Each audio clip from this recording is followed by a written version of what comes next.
there's a lot of interest in these injections nowadays. So the latest one, what we practice in sports medicine is called as a PRP injection.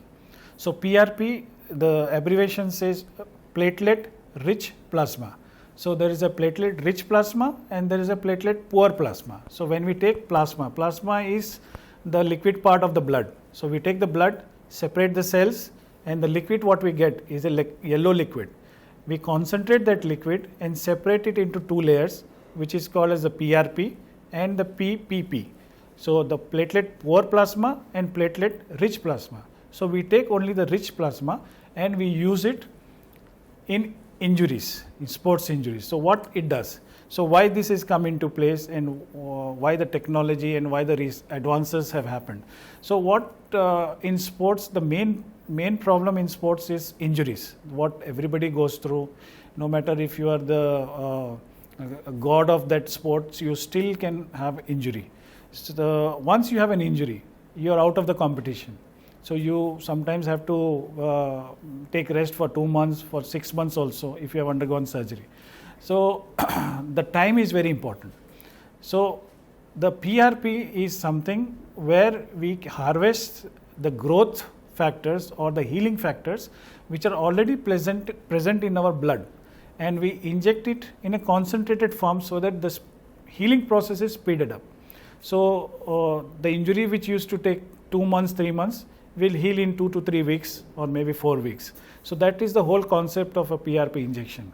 So here what we do is we take blood from your forearm, separate it, use the liquid part and inject it at the site of the injury. Suppose you have a muscle injury in the hamstring, so we inject it in the muscle in the hamstring. Suppose you have a ligament injury in the knee, so we inject it in the ligament injury. So what will happen? Your healing will speed up. So healing, resting time becomes less. So the sports person, whoever is injured, is able to go back to sports at an early stage. So suppose he is a main player in the team and he got injured. So within a lesser time, he can go back to the sport and take care of the competition.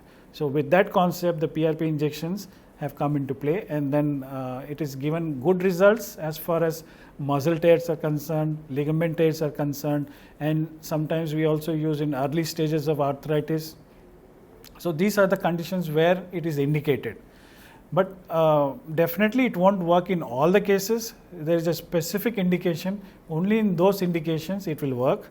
The second important thing about PRP injection is that the concentration, what we do, the procedure, how it is obtained. So there has to be a minimum number of growth factors present or healing factors present. If you don't do it properly, or if you don't separate it, or you don't keep it like for long required period, you harvest the PRP early, or if you don't harvest it properly, the number of healing factors is going to be less. So you won't get the result. So there is a specific way to do it, and there is a specific method to do it, so that you have a concentration which is needed to heal. So that needed concentration, the person who is doing the PRP injection is supposed to know and be aware of. So you need a proper concentration, and also there are specific indications where they can be used, not in all situations.